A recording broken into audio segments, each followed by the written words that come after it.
Hello बच्चा party, कैसे हैं आप लोग। मेरा नाम है अदिति त्रिपाठी और आज हम पढ़ने वाले हैं क्लास 7th के chapter 5 parallel and intersecting lines का पार्ट 2। तो आज हम इस चैप्टर को कंप्लीट करने वाले हैं, तो ध्यान से देखना, एक एक कंसेप्ट बहुत ध्यान से बताए जाएंगे, ठीक है। तो अच्छे से फोकस होके देखना, ठीक है। तो चलो सबसे पहले देखते हैं कि हम आज के वीडियो में पढ़ने क्या क्या वाले हैं। तो आज हम जानने वाले हैं भाई ट्रांसवर्सल्स के बारे में कि ट्रांसवर्सल होती क्या है। फिर हम जानने वाले हैं करस्पॉन्डिंग एंगल्स के बारे में, करस्पॉन्डिंग एंगल्स, ठीक है। फिर हम पढ़ेंगे भाई drawing parallel lines, parallel lines को आखिर कंस्ट्रक्ट कैसे किया जाता है। हमें पता तो है कि पैरेलल लाइंस होती क्या है, पर उन्हें हम कंस्ट्रक्ट कैसे करेंगे हम वो सीखेंगे। फिर हम पढ़ने वाले हैं ऑल्टरनेट एंगल्स के बारे में, बस, और फिर हमारा चैप्टर कंप्लीट हो जाएगा। तो चलो सबसे पहले हम आज का सबसे पहला टॉपिक जो कि है ट्रांसवर्सल्स, वो स्टार्ट करते हैं। तो बच्चों ट्रांसवर्सल आखिर होती क्या है ना। ट्रांसवर्सल होती क्या है, तो प्यारे प्यारे बच्चों ध्यान से सुनो। ट्रांसवर्सल एक ऐसी लाइन है, ट्रांसवर्सल एक ऐसी लाइन होती है जो दो या दो से ज्यादा लाइंस को कट करती है, या हम बोल सकते हैं इंटरसेक्ट करती है। एक ऐसी लाइन जो दो या दो से ज्यादा लाइन को कट या इंटरसेक्ट करती है, उस लाइन को हम बोल देते हैं ट्रांसवर्सल। कोई भी दो लाइंस हो सकती हैं, जैसे यहाँ पे मैं आपको एक ड्रॉ करके बताती हूँ। एक ये रही लाइन हमारी, एक और लाइन ड्रॉ कर दो, एक और तीसरी लाइन ड्रॉ कर दो। जरूरी नहीं है कि ये तीनों लाइंस पैरेलल हो आपस में, कोई भी तीन लाइंस हैं और इन तीनों लाइंस को कट करने वाली जो लाइन होगी उसको हम क्या बोलेंगे, ट्रांसवर्सल। इस लाइन को हम यहाँ पे, ये लाइन इन तीनों लाइंस को कट कर रही है, तो ये लाइन हमारी क्या कहलाएगी, ट्रांसवर्सल कहलाएगी। आया समझ में। चलो अब यहाँ पे बोला गया है कि भाई अगर कोई भी दो लाइन है, ठीक है, हम मिनिमम पे बात करते हैं। हमने यहाँ पे बोला कि भाई ये दो लाइन है L और M, और दो लाइन को कट करती हुई एक ट्रांसवर्सल जा रही है T। दो लाइन को कट करती हुई एक ट्रांसवर्सल जा रही है T, तो यहाँ पे कितने एंगल्स बनेंगे। तो हमने देखा भाई ऊपर कितने बने, चार एंगल, ये 1 2 3 4, ऐसे ही नीचे 5 6 7 8। तो जब भी भाई दो लाइंस को एक ट्रांसवर्सल कट करेगी तो कितने एंगल्स बनते हैं, 8 एंगल्स बनते हैं, ठीक है। अब हमें पढ़ना है कि 8 एंगल बनते हैं, ठीक है, पर अब हमें करस्पॉन्डिंग एंगल्स के बारे में जानना है कि आखिर ये करस्पॉन्डिंग एंगल्स क्या होते हैं। तो भाई देखो बच्चों, करस्पॉन्डिंग एंगल्स ऐसे एंगल्स होते हैं जिनकी प्लेस सेम हो। ऐसे एंगल्स जिनकी प्लेस सेम होती है उन्हें हम बोलते हैं करस्पॉन्डिंग एंगल्स। अब तुम्हें बोलना चाहिए मैम ये कैसी बात बोल दी, प्लेस सेम होती है, इससे कैसे समझें। तो बच्चों देखो इधर, जैसे ये हमने दो लाइंस बनाई हैं, लाइन A और लाइन B, और इनको कट करने वाली लाइन है हमारी लाइन T, जिसको हम बोलते हैं ट्रांसवर्सल, ठीक है। तो ये ट्रांसवर्सल है। अब हमने देखा यहाँ पे एंगल 1 बन रहा है, angle 2, angle 3, angle 4, angle 5, angle 6, angle 7 और एंगल 8। तो बच्चों करस्पॉन्डिंग एंगल्स जिसकी प्लेसेस सेम हो, तो बच्चों यहाँ देखना ध्यान से, यहाँ पे ये जो एंगल 1 है आपका, यहाँ पे ये जो एंगल 1 है वो देखो ये A लाइन के ऊपर है और T वाली लाइन के लेफ्ट साइड पे है। ये जो एंगल A, ये लाइन A के ऊपर है एंगल 1, और कौन सी साइड पे, लेफ्ट साइड पे। तो ऐसे ही B लाइन के ऊपर एंगल लेफ्ट साइड वाला कौन सा हो जाएगा, एंगल 5। तो भाई एंगल 1 का करस्पॉन्डिंग एंगल कौन सा होगा, एंगल 5। तो एंगल 1 और एंगल 5 हो गए हमारे करस्पॉन्डिंग एंगल्स। ऐसे ही एंगल 2 एंड एंगल 6 क्या हो जाएंगे हमारे, करस्पॉन्डिंग एंगल्स। ऐसे ही एंगल 3 का करस्पॉन्डिंग हो जाएगा हमारा एंगल 7, एंगल 4 का करस्पॉन्डिंग हो जाएगा एंगल 8। अब एक बात ध्यान रखने की है कि अगर ये जो दोनों लाइंस हमने बनाई हैं A और B, अगर ये दोनों लाइंस पैरेलल हैं, यानी कि अगर मैं लिखूं if A is parallel to B, ये जो लाइन है ए और बी ये अगर आपस में पैरेलल है तो then if line A is parallel to B, अगर ए और बी आपस में पैरेलल हैं, ये चीज जरूरी है, अगर पैरेलल हैं तो हम क्या बोल सकते हैं बच्चों कि जो करस्पॉन्डिंग एंगल्स होते हैं वो क्या होते हैं, equal. Corresponding angles are equal.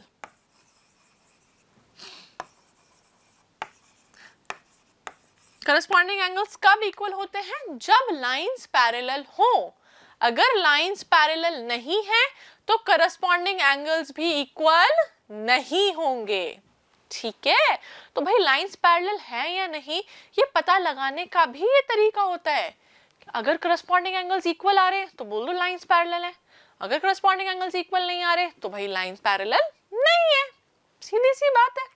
ठीक है, अब बोला गया है ड्राइंग पैरेलल लाइंस। अब हमें बोला है कि भैया पैरेलल लाइंस ड्रॉ करके बताओ।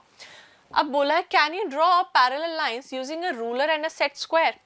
आपको रूलर का मतलब होता है स्केल और सेट स्क्वायर की मदद से पैरेलल लाइंस कंस्ट्रक्ट करनी है। तो देखो बच्चों कैसे करते हैं, अपन यहाँ पे रूलर और सेट स्क्वायर ले ही लेते हैं। ये रहा हमारा रूलर, ये रहा हमारा सेट स्क्वायर। ठीक है, अब देखना बच्चों कैसे पैरेलल लाइंस हम कंस्ट्रक्ट करेंगे रूलर और सेट स्क्वायर की हेल्प से। चलो, ये हमने लिया हमारा रूलर, ठीक है, ये हमने लिया हमारा रूलर। अब इस रूलर को मैं क्या करती हूँ, मैं रूलर को रोटेट कर देती हूँ। रूलर को रोटेट करके सीधा कर देते हैं 90 डिग्री। चलो, ये 90 डिग्री वाला रूलर आ गया आपका। ये रहा आपका सेट स्क्वायर, इसके साथ स्क्वायर से मैच कराया। ठीक है, एकदम एज इट इज सीधा सीधा रख दिया। अब यहाँ पे ये हमने एक लाइन ड्रॉ करी।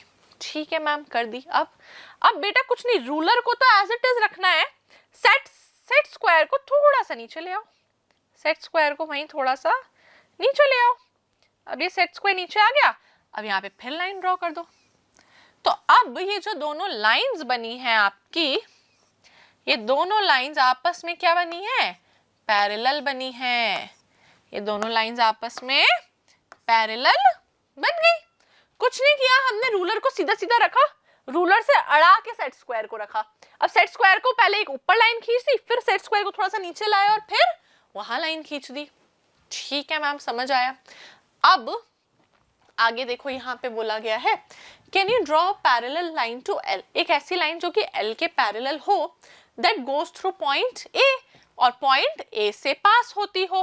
तो ठीक है ना, क्या प्रॉब्लम है, ये लो पॉइंट ए पे ले जाके रख दिया, ये लो ये लो ये लो, ए से पास होती हुई लाइन ये बन गई है कि नहीं। इसको थोड़ा सा और आगे खिसकाना है, ये लो बन गई। ये आपकी ए से पास होती हुई लाइन जो कि इसके पैरेलल भी है, जो कि किसके पैरेलल है, आपके लाइन एल के पैरेलल है। ये हो गई आपकी लाइन, समझ आया। सेम वही चीज, स्केल को रखा है यहाँ पे, स्केल से हटा के सेट स्क्वायर को रखा और सेट स्क्वायर से खींचती सीधी लाइन भैया जो इसके पैरेलल है। ठीक है, चलो, तो ऐसे हम क्या करते हैं, पैरेलल लाइंस को कंस्ट्रक्ट करते हैं। ठीक है, इसको थोड़ा सा और आगे अपन एक्सटेंड कर सकते हैं, ठीक है, लेकिन अभी ऐसे ही छोड़ देते हैं। चलो, अब making parallel lines through paper folding. भाई पेपर फोल्डिंग के थ्रू हमें पैरेलल लाइंस बनानी है, तो एक काम करते हैं, पेपर ले लेते हैं। भाई ये है आपका पेपर, ठीक है। अब इस पेपर से मेरे को क्या करना है, पैरेलल लाइंस बनानी है। तो एक काम करते हैं, इस पेपर को मैं फोल्ड करती हूँ। ठीक है, इस पेपर को ये मैंने बीचों बीच फोल्ड कर दिया। ठीक क्या, चलो हो गया पेपर फोल्ड। पर इससे तो सिर्फ एक ही लाइन बनी ना, हमें तो बहुत सारी बनानी थी। तो मैंने एक काम किया, इसको फिर से दोबारा ऐसे फोल्ड कर दिया।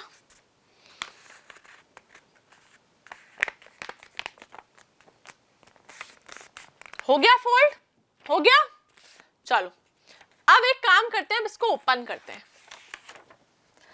अब मेरे को बताओ तो ये जितनी भी इसमें लाइंस बनी है, ये वाली लाइन, ये वाली लाइन और ये वाली लाइन, क्या ये तीनों लाइंस आपस में पैरेलल है? क्या इनके बीच का डिस्टेंस हमेशा सेम होगा? हाँ बिल्कुल सेम होगा। हमने एकदम बराबर बराबर फोल्डिंग करी है ना, हमने जो फोल्ड किया था एकदम बीचों बीच से फोल्ड कर दिया था, तो हाँ भैया ये डिस्टेंस क्या है, बराबर है। तो हम पेपर फोल्ड करके पैरेलल लाइंस कैसे बना सकते हैं भाई? ऐसे फोल्ड कर दो पेपर को बीच में से, फिर पेपर को बीच में से फिर फोल्ड कर दो, और बनाना है तो और फोल्ड कर सकते हैं, ठीक है। तो ये हो गई हमारी पैरेलल लाइंस, हमने बनाई पेपर फोल्डिंग की हेल्प से। अच्छा, अगर मुझे यही परपेंडिकुलर लाइन बनानी है तो परपेंडिकुलर का मतलब क्या होता है? 90 डिग्री। अगर परपेंडिकुलर बनानी है तो अब इन्हीं लाइंस के परपेंडिकुलर मुझे लाइन बनानी थी। क्या किया? एज इट इज रखा, अब इसको बीच में से फिर फोल्ड कर दिया। अब उल्टी साइड फोल्ड किया ना, पहले एक डायरेक्शन में फोल्ड करे थे, अभी पहले हॉरिजॉन्टली फोल्ड करे थे, अभी वर्टिकली भी फोल्ड कर दो भैया, कर दिया। अब ओपन किया तो ये वाली जो लाइन है वो बाकी सारी लाइंस के साथ कैसा एंगल बना रही है? 90 डिग्री। ये आप लोग करके देखना, उसके बाद मेजर भी करना और फिर मेरे को बताना कमेंट्स में कि आपके एंगल कितने बन रहे हैं, ठीक है। चलो आगे देखते हैं ऑल्टरनेट एंगल्स। अब हमें इस चैप्टर का लास्ट टॉपिक जो कि हमारा ऑल्टरनेट एंगल्स वो पढ़ना है। तो देखो भाई, ऑल्टरनेट एंगल्स होते क्या हैं, मैं एक बार समझाती हूँ, फिर मैं आपको एक तरीका ही बताऊंगी कि भाई ऐसे देख लेना। तो देखो यहाँ आपकी बुक में जो बताया गया है कि आपको ऑल्टरनेट एंगल्स कैसे देखने हैं, वो यहाँ लिखा हुआ है कि क्या बोला गया है कि अगर मुझे यहाँ पे ऑल्टरनेट एंगल फाइंड करना है, किसका? एंगल एफ का, तो मैं सबसे पहले क्या करूंगी? करस्पॉन्डिंग एंगल फाइंड करूंगी एफ का। तो यहाँ इस डायग्राम में देखो बच्चों, ये है आपका एंगल एफ। एंगल एफ का करस्पॉन्डिंग एंगल पे जाओ, तो एंगल एफ का करस्पॉन्डिंग एंगल कौन सा है? एंगल बी, ठीक है। अब एंगल बी के वर्टिकली ऑपोजिट देखो, एंगल बी के वर्टिकली ऑपोजिट, तो वो कौन सा एंगल है आपका? डी। तो अगर हमें ऑल्टरनेट एंगल्स फाइंड करने हैं तो हमें क्या करना है भाई? सबसे पहले जिस भी एंगल का ऑल्टरनेट एंगल फाइंड करना है, उस एंगल के करस्पॉन्डिंग एंगल देख लो, है ना। पहले एंगल का करस्पॉन्डिंग देखना है, फिर करस्पॉन्डिंग एंगल के बाद उसी का वर्टिकली ऑपोजिट एंगल देखना है, ठीक है। पहले करस्पॉन्डिंग एंगल फाइंड कर लो, फिर उसका वर्टिकली ऑपोजिट एंगल्स फाइंड कर लो, तो आपको क्या मिल जाएगा भाई? डायरेक्ट ही इस फर्स्ट वाले एंगल का आपको क्या मिल जाएगा? इस फर्स्ट वाले एंगल का ऑल्टरनेट एंगल। अब मैं बोलूं ये तो बेकार तरीका लग रहा है, मतलब मजा नहीं आ रहा, मैम इतना लंबा कैसे फाइंड करेंगे? हाँ बच्चों सही कह रहे हो, मजा तो नहीं आ रहा, इतना लंबा कैसे फाइंड करेंगे? तो सीधे सीधे भी आप देख सकते हो, सीधे सीधे अगर फाइंड करना है तो उसका क्या तरीका होता है बच्चों? देखो भाई, ये L और ये M यहाँ पे आपको पैरेलल दी हुई है, ठीक है। नहीं भी दी होती तो भी वही सेम तरीका रहता है, लेकिन दी हुई है तो आसान हो जाता है थोड़ा सा देखना। तो देखना, क्या ये ऐसा शेप कुछ बन रहा है Z जैसा? क्या ये शेप ऐसा कुछ बन रहा है Z जैसा? तो Z के जो अंदर वाले एंगल्स होते हैं, Z के ये जो अंदर वाले एंगल्स होते हैं, बस इन्हीं को बोला जाता है क्या? Alternate angles. जैसे यहाँ पे ये आपका Z बन रहा है, तो Z के ये वाला एंगल और ये वाला एंगल ऑल्टरनेट एंगल हो गया। तो मैम क्या उल्टा Z भी बनाना है? बिल्कुल उल्टा Z भी बना सकते हो।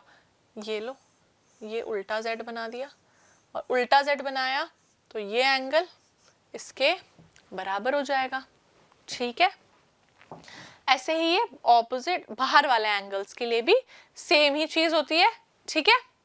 तो ऑल्टरनेट एंगल्स का मतलब भाई देखो सीधी सी बात है, क्या ये बाहर होना चाहिए? सबसे पहले एंगल बी है ऊपर की साइड में बाहर, तो भाई नीचे की साइड में भी बाहर होना चाहिए। ऑल्टरनेट एंगल्स है ना, जैसे कॉरेस्पॉन्डिंग एंगल्स का मतलब होता है पोजीशन सेम होनी चाहिए, ऑल्टरनेट एंगल्स का मतलब होता है कि पोजीशन उल्टी होनी चाहिए, है ना। तो भाई यहाँ पे अगर मैं बात करूं एंगल एफ के, मेरे को एंगल एफ का ऑल्टरनेट एंगल पता है कि एंगल डी है, पर ये आया कैसे, है ना। एक और तरीका सोचने का बता रही हूँ, तीसरा तरीका देखो। अब क्या है, ये एंगल एफ था, ठीक है, तो मैम ये एंगल एफ जो है वो नीचे वाली लाइन के साथ अंदर की साइड पे आ रहा है, नीचे वाली लाइन के साथ अंदर की साइड पे आ रहा है। तो ऐसे ही अब ऊपर वाली लाइन के साथ मेरे को अंदर की साइड पे चाहिए एंगल, है ना, अब इसका करस्पॉन्डिंग चाहिए, तो क्या ऊपर वाली लाइन के साथ अंदर की साइड में होना चाहिए, ठीक है। पर मैम ये जो है ना ये राइट साइड पे है एफ, पर मुझे तो ऑल्टरनेट चाहिए ना, तो उल्टी साइड पे, यानी कि अब राइट साइड पे, जो ऊपर वाली साइड पे अंदर की साइड में राइट साइड पे होना चाहिए एंगल, तो कौन सा आ गया, डी। ऐसे ही अगर मुझे जी के करस्पॉन्डिंग निकालना है, सॉरी जी के ऑल्टरनेट निकालना है, तो भाई जी तो बाहर आ रहा है, ठीक है, तो भाई ऊपर वाली लाइन के बाहर होना चाहिए एंगल, जी राइट साइड पे तो लेफ्ट साइड पे होना चाहिए एंगल, ठीक है। तो ये होते हैं आपके ऑल्टरनेट एंगल्स। और ऑल्टरनेट एंगल्स भी बेटा कब इक्वल होते हैं, जब लाइंस पैरेलल हो। अगर लाइंस पैरेलल नहीं है तो ऑल्टरनेट एंगल्स भी इक्वल नहीं होंगे, ठीक है। अब देखो क्या बोला गया है, एंगल एल और सॉरी लाइन एल और लाइन एम आपको बोला गया है कि पैरेलल है, ठीक है। अब बोला गया है दोनों लाइंस जो है उनको एक टी लाइन इंटरसेक्ट कर रही है, दोनों लाइनों को लाइन टी जो है वो क्या कर रही है, इंटरसेक्ट कर रही है, ठीक है मैम, मतलब ट्रांसवर्सल हो गई। फिर if angle 6 is 135 degree, angle 6 अगर 135 डिग्री है तो बाकी के एंगल्स का मेजरमेंट कितना होगा। चलो बच्चों यहाँ देखो, अगर एंगल 6 135 डिग्री है तो एंगल 8 भी कितना हो जाएगा, एंगल 8 भी 135 डिग्री। तो यहाँ से लिख सकते हैं कि भाई एंगल 8 जो है वो भी कितना है, 135 डिग्री। कौन सी प्रॉपर्टी से, वर्टिकली ऑपोजिट एंगल्स। अच्छा अब ये 135 जो है, ये 135 एंगल है, तो बेटा इसके करस्पॉन्डिंग एंगल्स कौन सा होगा, इसके करस्पॉन्डिंग एंगल है एंगल 2, है कि नहीं, ये दोनों लाइंस रही पैरेलल, ये ट्रांसवर्सल इंटरसेक्ट करी, तो भाई यहाँ पे इस लाइन के साथ ये लेफ्ट साइड वाला, तो इस लाइन के साथ ये लेफ्ट साइड वाला एंगल 2 बन रहा है आपका। तो मैम एंगल 2 इक्वल टू, अच्छा एंगल 2 और एंगल 4 दोनों बराबर होंगे, वर्टिकली ऑपोजिट, तो angle 2 equal to angle 4 is equal to 135 degree. कौन सी प्रॉपर्टी,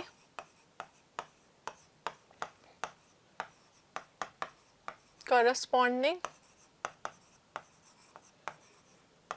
एंगल्स, ठीक है मैम। अब बोला गया है बाकी के एंगल्स भी तो फाइंड करने, तो बच्चों यहाँ देखो, ये जो एक टी लाइन है ये तो एक स्ट्रेट लाइन थी, पूरी पूरी ही स्ट्रेट लाइन थी, तो स्ट्रेट लाइन पे एंगल्स का सम होता है 180 डिग्री। स्ट्रेट लाइन पे एंगल्स का सम कितना होता है, 180 डिग्री होता है। तो बच्चों 135 डिग्री प्लस एंगल 7, यहाँ से लिखेंगे 135 degree plus angle 7 is equal to 180 degree. क्यों है ऐसा, क्योंकि T is a straight line, cause T is a straight line। चलो तो बच्चों यहां से एंगल 7 आपका आ गया 180 माइनस 135 जो कि होता है कितना, 45 डिग्री, ठीक है मैम, ठीक है। तो यहां से एंगल 7 आ गया कितना, 45 डिग्री। ये आपका एंगल 7 है, ये रहा 45 डिग्री। एंगल 7 45 है तो एंगल 5 भी कितना, 45। एंगल 7 के करस्पॉन्डिंग है एंगल 3, एंगल 7 के करस्पॉन्डिंग है एंगल 3। यहां से लिखेंगे angle 7 is equal to angle 5 which is equal to 45 degree. कौन सी प्रॉपर्टी से, वर्टिकली ऑपोजिट एंगल्स। अब यहां से मैं लिखूंगी angle 7 is equal to angle 3 is equal to angle 1।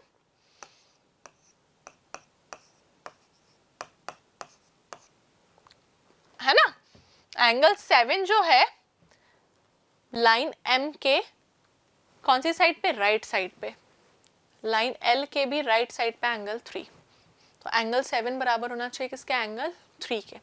तो angle 7 is equal to angle 3 और ये बराबर है एंगल 1 के। कौन सी प्रॉपर्टी भैया, करस्पॉन्डिंग एंगल्स, और करस्पॉन्डिंग एंगल से इनका जो मेजरमेंट है वो कितना है, 45 डिग्री। करस्पॉन्डिंग एंगल्स आया समझ में? ऐसे ही सारे क्वेश्चंस करने हैं ना। देखो नेक्स्ट क्वेश्चन क्या दिया हुआ है भाई, नेक्स्ट क्वेश्चन में बोला गया है एल और एम दो लाइंस हैं, ठीक है, उनको ट्रांसवर्सल टी इंटरसेक्ट कर रही है, ठीक है। If angle A is 120 degree, अगर एंगल ए 120 है और एंगल एफ 70 है, तो क्या लाइंस एल और एम पैरेलल होंगी? तो भाई फाइंड कर लेते हैं कि नहीं है, उसमें क्या बात हो गई। चलो, तो बच्चों ये एंगल ए है 120 डिग्री, तो एंगल सी भी कितना हो जाएगा, 120। एंगल सी भी कितना हो जाएगा, 120 डिग्री। तो लिखते हैं angle C equal to 120 degree vertically opposite angle से, ठीक है। अच्छा, अगर मैम लाइन एल और एम पैरेलल होती, अगर एल और एम पैरेलल होती हैं, तो को इंटीरियर एंगल्स का सम, यानी कि इंटीरियर एंगल्स, को इंटीरियर एंगल्स क्या होते हैं, interior angles on the same side of transversal. ऐसे इंटीरियर एंगल्स जो कि ट्रांसवर्सल के सेम साइड पे हो, उन्हें बोला जाता है क्या, को इंटीरियर एंगल्स। तो भाई ये देखो, ये ट्रांसवर्सल थी आपकी, ट्रांसवर्सल के राइट साइड वाले इंटीरियर एंगल्स का सम होता है 180। इफ लाइंस आर पैरेलल, मैं लिख देती हूं, if lines are parallel, then sum of co-interior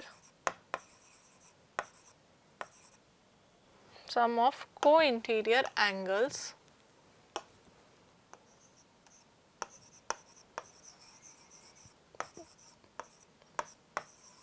is 180 degree.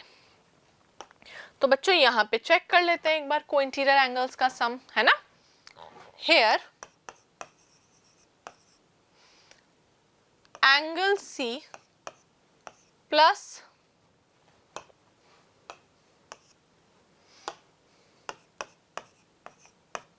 Is equal to कितना हो रहा है बेटा, 120 डिग्री प्लस 70 डिग्री, जो कि हो जाता है आपका 190 डिग्री। तो यहाँ पे भाई को इंटीरियर एंगल्स का सम 190 डिग्री आ रहा है, विच इज नॉट 180 डिग्री। अब 180 डिग्री नहीं आ रहा तो हम क्या बोलेंगे, so we can say that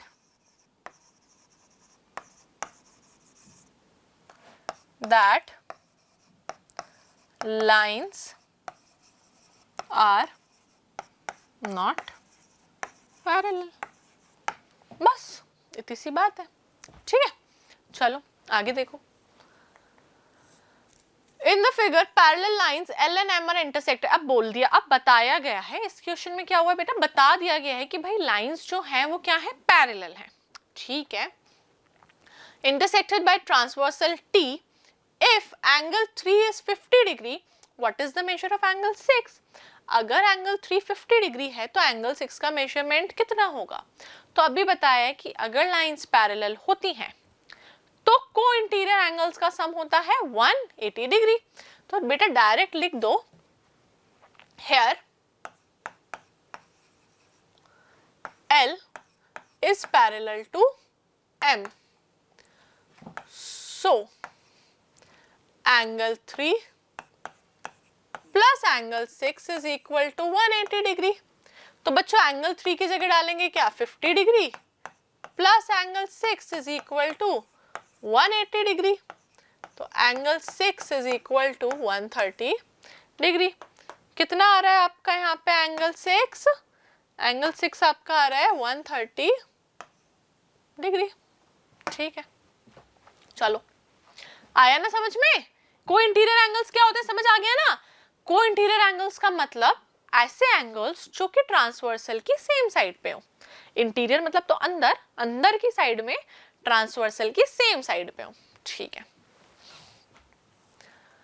फिर यहां देखो, in the figure line segment A B is parallel to C D. यहां बोला गया है कि ये जो ए बी है वो सी डी के पैरेलल है and A D is parallel to B सी।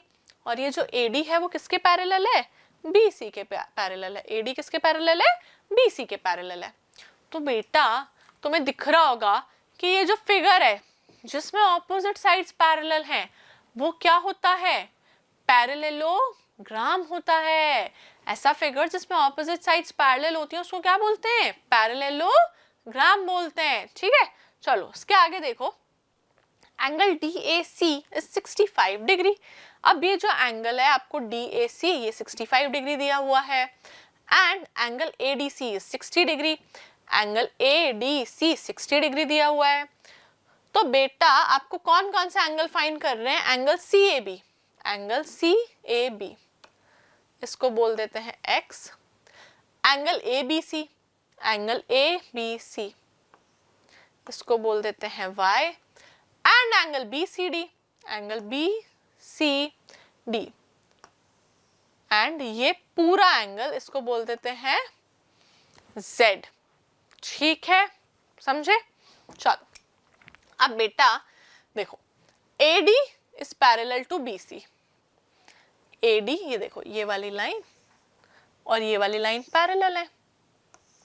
ठीक है, ये दोनों लाइन जब आपस में पैरेलल है तो और तो हमने बोल दिया कि जो DC है वो किसकी तरह एक्ट कर रही है? As a transversal. If AD is parallel to BC तो ये वाली लाइन जो दोनों लाइंस को कट करके जा रही है ट्रांसवर्सल हो गई। तो बच्चों को इंटीरियर एंगल्स का सम कितना होना चाहिए? को इंटीरियर एंगल्स का सम कितना होना चाहिए? 180 होना चाहिए। तो यहां पे लिखेंगे here AD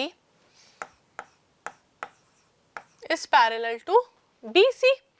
AD parallel to BC है तो एंगल ADC यानी इसको 60 डिग्री लिख देते हैं। तो 60 degree plus Z is equal to 180 degree. तो Z is equal to 120 degree. कितना आ रहा है आपका Z यहाँ पे? Z equal to 120 degree. ठीक है, Z तो आ गया। उसके बाद क्या करना है मैम? देखो बच्चों, उसके बाद क्या करना है? अब आपको पता है कि आपको अब ये वाला एंगल फाइंड करना है और ये वाला एंगल फाइंड करना है। यही करना है। चलो तो बच्चों मेरे को ये बताओ, अगर ये वाली लाइन और ये वाली लाइन पैरेलल है, ये दोनों लाइंस पैरेलल है, तो इन दोनों एंगल्स का सम भी कितना होना चाहिए? 180 डिग्री, है ना? देखो दोबारा देख लो ध्यान से, है ना?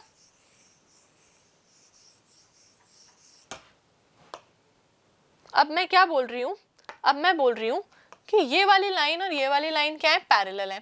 तो इस एंगल का और इस एंगल का सम भी कितना होना चाहिए? 180 होना चाहिए। सही बात है। तो भाई ये तो आपने निकाल लिया 120 डिग्री। और ये कितना है बोला था मैंने? इसको बोला था मैंने y। तो भाई 120 डिग्री प्लस y, इसको लिखते हैं 120 degree plus y is equal to 180 degree. Reason being AB parallel to CD. AB parallel to CD. ठीक है, तो यहाँ से y आ गया आपका कितना 60 डिग्री. y कितना आ गया 60 डिग्री. ठीक है, y 60 डिग्री आ गया. तो अब यहाँ पे भी लिख दो भाई.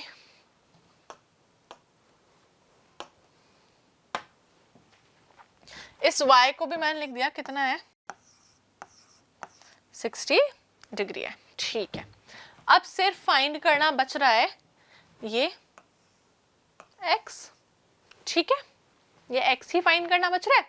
अच्छा, अब मुझे इतना बताओ, क्या पैरेललोग्राम में ऑपोजिट एंगल्स इक्वल होते हैं? देखो यहाँ पे ये 60 आया तो ये भी 60 आया, तो इसका मतलब अगर ये 120 है तो ये भी कितना होगा 120 ही होगा. होगा ना. तो भाई क्या मैं लिख सकती हूं, तो यहां से लिख देते हैं 120 is equal to 65 degree plus x.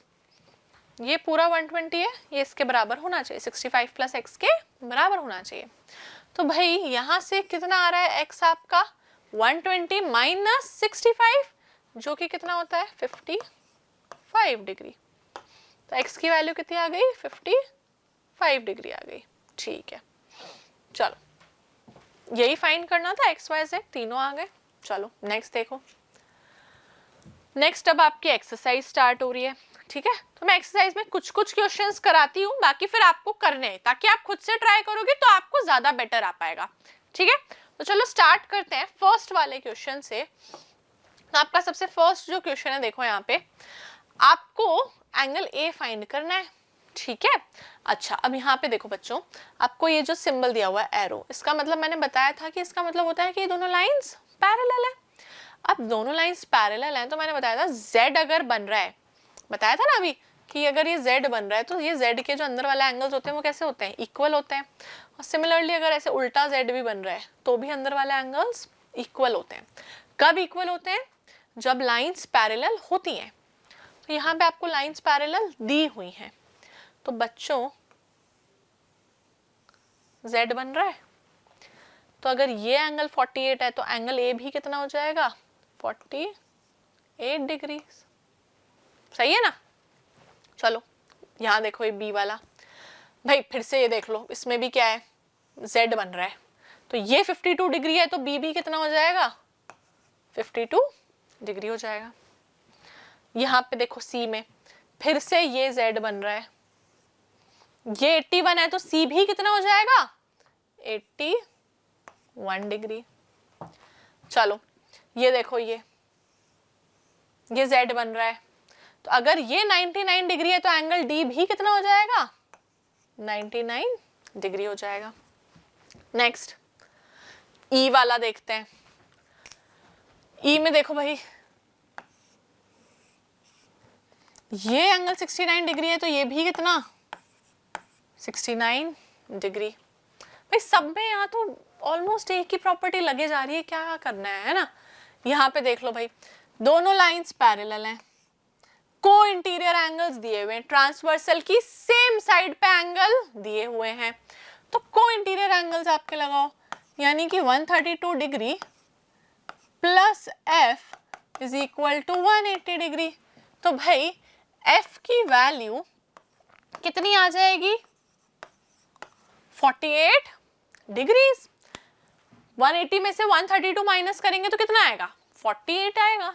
ठीक है, यहाँ पे देखो अब ये दोनों लाइंस पैरेलल थी, ये G, अच्छा G के करस्पॉन्डिंग में कौन सा एंगल आ रहा है 122 डिग्री, तो G कितना हो जाएगा 122 डिग्री हो जाएगा.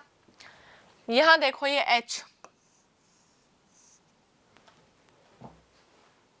फिर से Z है ना, उल्टा Z बन रहा है वो अलग बात है, पर Z बन रहा है ना, तो कितना आ गया भैया फिर से 75 डिग्री है ना. अच्छे से लिख देती हूँ, अच्छे से नहीं लिखा है ये, अच्छे से लिखते हैं 75 5 डिग्री। फिर अब यहाँ पे देखो भाई, ये एंगल आई फाइंड करना है, जेड बनाने की कोशिश करनी है पैरेलल लाइन से। तो ये पैरेलल लाइंस, ये और ये, तो ये 54, तो ये वाला एंगल आई भी 54 डिग्री। ठीक है, ये वाला ये वाला ये वाला, भाई ये वाला देखो, ये आपका है 124 डिग्री। पैरेलल लाइन ट्रांसवर्सल के साथ 124 बना रही है। ठीक है मैम, तो बच्चों करस्पॉन्डिंग एंगल से क्या ये एंगल भी कितना बन जाएगा? 124 बन जाएगा। हाँ मैम, बन तो जाएगा। ठीक है, चलो अच्छा, ये एंगल है आपका जे, है ना, ये एंगल है जे, पैरेलल लाइंस लगा रहे हैं सिर्फ, z बन गया, तो ये भी कितना बन गया बच्चों? j बन गया। ठीक है, अच्छा, दोनों लाइंस आपस में थी पैरेलल, पैरेलल लाइन के नीचे जा रहे हैं, पैरेलल लाइन के नीचे जा रहे हैं, कितना एंगल? करस्पॉन्डिंग एंगल्स सेम होते हैं, तो j कितना आ गया यहाँ से? 97 डिग्रीज आ गया। समझे? तो कुछ नहीं लगा, हर जगह तो करस्पॉन्डिंग एंगल लग गए या ऑल्टरनेट एंगल्स लग गए। ठीक है, और नहीं तो हमें ये भी पता है कि भाई को इंटीरियर एंगल्स का सम भी 180 डिग्री होता है, तो जहां जरूरत पड़े हम उसको भी लगा सकते हैं। ठीक है, चलो next, find the angle represented by A. भाई फिर से सेम चीज, बिल्कुल फिर से वही सब है ना। तो दो मैं बताती हूँ, बाकी के दो आप लोग कर लेना। तो देखो ये फर्स्ट वाला देखो, यहाँ से भाई अगर ये एंगल है 42 डिग्री, तो वर्टिकली ऑपोजिट एंगल से ये भी कितना हो जाएगा? 42 डिग्री। अब ये 42 प्लस ए कितना होना चाहिए? प्लस ए कितना होना चाहिए? 180 डिग्री होना चाहिए। क्यों 180 होना चाहिए?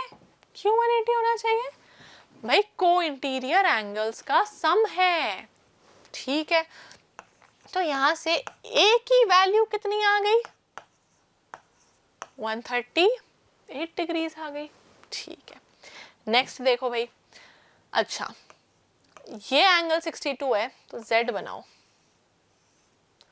ये भी कितना हो जाएगा? 62।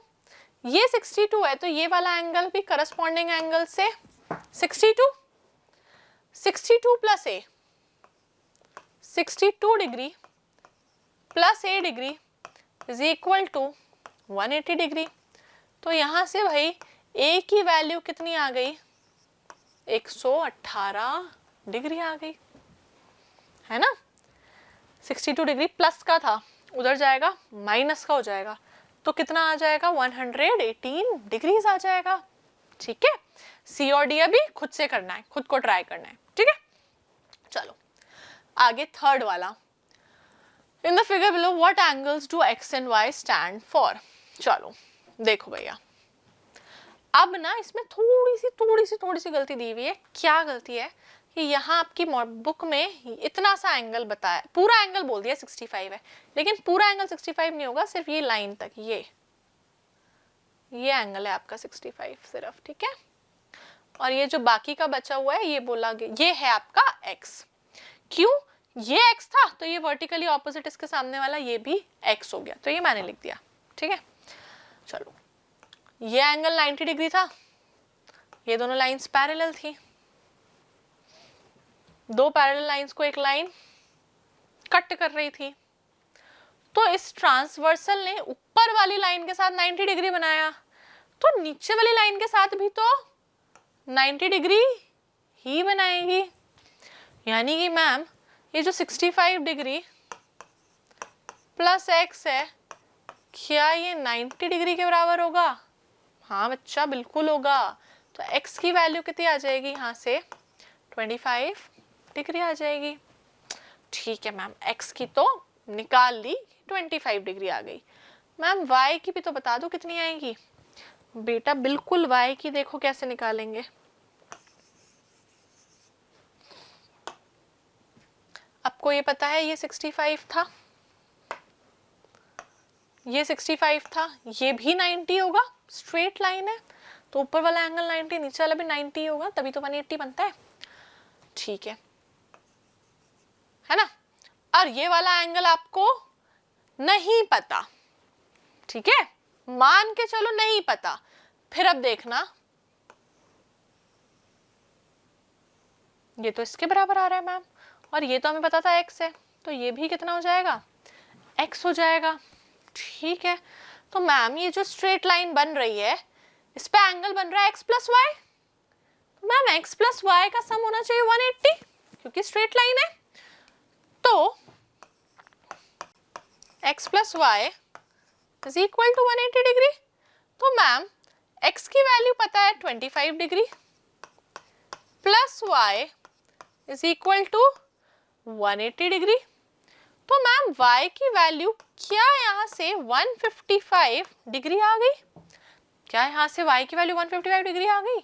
हाँ बच्चों, ऐसे ही करना है, ऐसे ही निकालेंगे। ठीक है, ये b वाला पार्ट तुम खुद करना, बहुत आसान है। एक बार हिंट दे देती हूँ, अगर ये एंगल x है तो इसके सामने वाला ये वर्टिकली ऑपोजिट ये भी x होगा। अब ट्राइंगल की प्रॉपर्टी लगा के, ट्राइंगल का एंगल सम लगा के सॉल्व कर लेना। ठीक है, चलो आगे। In the figure if angle ABC is equal to 45 degree, अगर एंगल ABC जो है वो 45 डिग्री है तो क्या तुम मुझे बता सकते हो ये लाइन और ये लाइन पैरेलल दी हुई है, ये देखो ये दिया हुआ है। तो अगर ये 45 बना रहा है, ये वाली ट्रांसवर्सल ऊपर वाली लाइन के साथ 45 बना रही है, तो नीचे वाली लाइन के साथ भी तो 45 बनाएगी। तो ये एंगल भी हो गया कितना, 45 डिग्री। अब हम सबसे पहले ना ये फाइंड कर देंगे हमें कौन कौन से एंगल निकालने हैं। हमें एंगल निकालना है GEH, तो एंगल GEH ये रहा आपका GEH। बेटा GH डायरेक्ट दिख गया, ये 45 है ना, तो इसके सामने वाला GEH भी कितना हो जाएगा 45। ये तो दिख गया एंगल GEH 45 डिग्री। फिर इसके बाद देखो बच्चों, एंगल HEF पूछा है, तो एंगल HEF देखो कौन सा है, ये रहा एंगल HEF, इसको बोल देते हैं कुछ y। ठीक है, एंगल HEF को बोल देते हैं कितना y। ये 45 था तो ये भी 45 और ये y। And angle FED, angle FED को बोल दिया x। चलो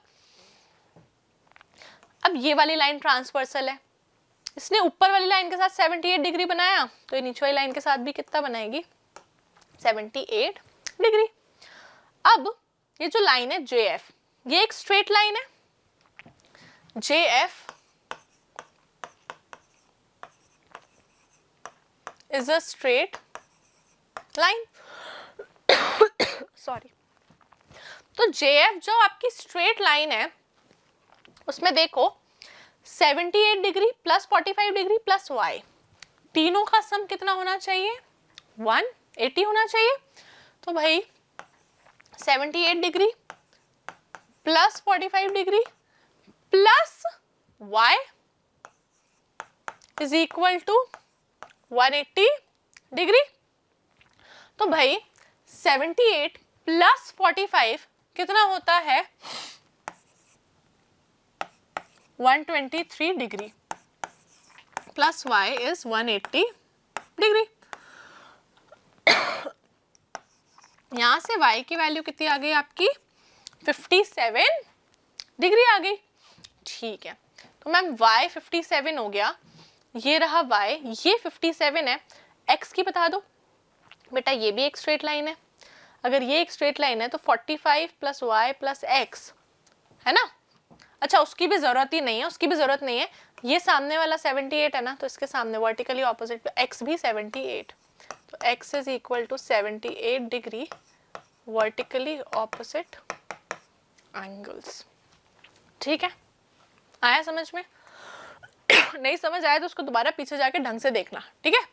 चलो अब आगे, in the figure AB is parallel to CD। ये जो AB लाइन है वो CD के पैरेलल है, CD लाइन EF के पैरेलल है। Also EA is perpendicular to AB। Also ये जो EA है वो AB के परपेंडिकुलर है। परपेंडिकुलर का मतलब आपको पता होता है कितना एंगल, 90 डिग्री। तो ये भाई 90 डिग्री है। अगर ये 90 डिग्री है तो ये भी 90 डिग्री होगा, जाहिर सी बात है, ठीक है? और ये भी 90 डिग्री ही होगा।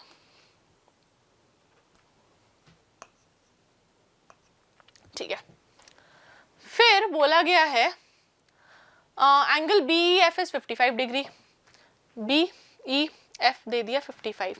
अच्छा बच्चा देखो, ये लाइन के साथ इस वाली पैरेलल लाइन ने 55 डिग्री बनाया, तो ये पैरेलल लाइन भी इसके साथ यहाँ पे कितना बनाएगी, 55 डिग्री, ठीक है? और ये भी कितना बनाएगी, 55, ठीक है? अच्छा, ये x और y जो है क्या करस्पॉन्डिंग एंगल्स है? तो यहां से मैं लिख सकती हूँ angle x is equal to angle y, क्योंकि करस्पॉन्डिंग एंगल्स है, ठीक है? अभी आपको ये एक स्ट्रेट लाइन दिख रही है, तो भाई स्ट्रेट लाइन पे एंगल्स का सम होता है 180 डिग्री। तो मैं बोल सकती हूँ कि 55 प्लस y कितना होना चाहिए, 180 डिग्री होना चाहिए। 55 degree plus y is equal to 180 degree. तो भाई y की वैल्यू यहाँ से कितनी आ जानी चाहिए, y की वैल्यू यहाँ से आनी चाहिए 125 डिग्री। y की वैल्यू कितनी, 125 डिग्री। अगर y 125 है तो x की वैल्यू कितनी आ जाएगी, x की वैल्यू भी 125 डिग्री, है ना? x और y तो ऊपर लिख दिया था हमने कि इक्वल ही है, ठीक है? आगे देखते हैं, what is the measure of angle NOP in the figure? भाई एंगल NOP का मेजरमेंट क्या है? तो बच्चों ऐसे टाइप के क्वेश्चन में, मतलब जहाँ पे भी ऐसे ये V टाइप कुछ बन रहा हो ना, उस टाइप के क्वेश्चन में आपको कंस्ट्रक्शन करना होता है। और कंस्ट्रक्शन क्या रहेगा आपका,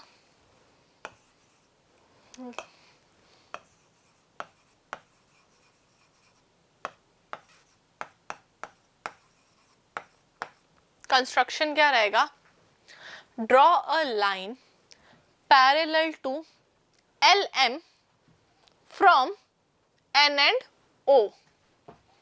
ड्रॉ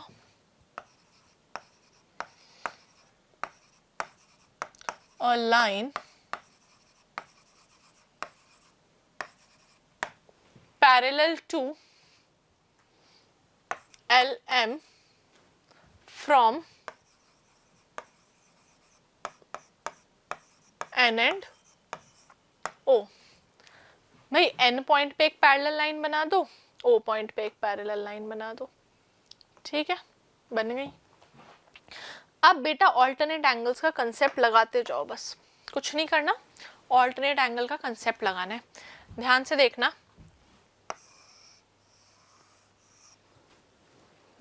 देखा Z बन रहा है, ये एंगल अगर 40 डिग्री है तो बच्चों ये एंगल भी कितना होगा, 40 डिग्री। अच्छा टोटल तो 96 था ना, टोटल एंगल तो 96 था ना, तो बच्चों ये वाला एंगल कितना हो जाएगा, 56। ये एंगल हो जाएगा 56 डिग्री।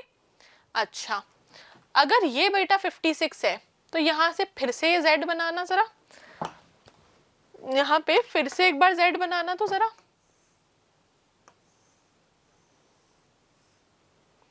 ये 56 था तो ये भी कितना, 56, ठीक है? अच्छा एक बार ये वाला Z देखना जरा, ये 52 तो ये भी 52, ये टोटल मिलके ही तो एंगल बन रहा था NOP, ये टोटल मिलके ही तो एंगल A बन रहा था, तो angle A is equal to 56 degree plus 52 degree कितना होता है 108 डिग्री। ठीक है, चलो नेक्स्ट देखते हैं। तो नेक्स्ट कुछ है ही नहीं, तो यानी कि हमारा यहाँ पे आज का चैप्टर कंप्लीट होता है। आपका chapter 5 parallel and intersecting lines class 7 का कंप्लीट हो गया है। इसमें हमने जो जो चीज़ें पढ़ी हैं आप एक बार उसको दोबारा से रिवाइज करना, खुद से एक्सरसाइज लगाने की ट्राई करना। मैंने आप पे सारे क्वेश्चंस करा दिए, शायद एक दो पार्ट किसी का छोड़ा होगा, तो वो आपको खुद से ट्राई करना है और करके देखना ही है, तभी तुम लोगों को समझ आएगा कि तुम्हें कितना एक्चुअल में समझ आ रहा है। ठीक है बच्चों, तो चलो पढ़ते रहो, खुश रहो, मस्त रहो, ऐश करो। चलो बाय बाय, मिलते हैं नेक्स्ट वीडियो में।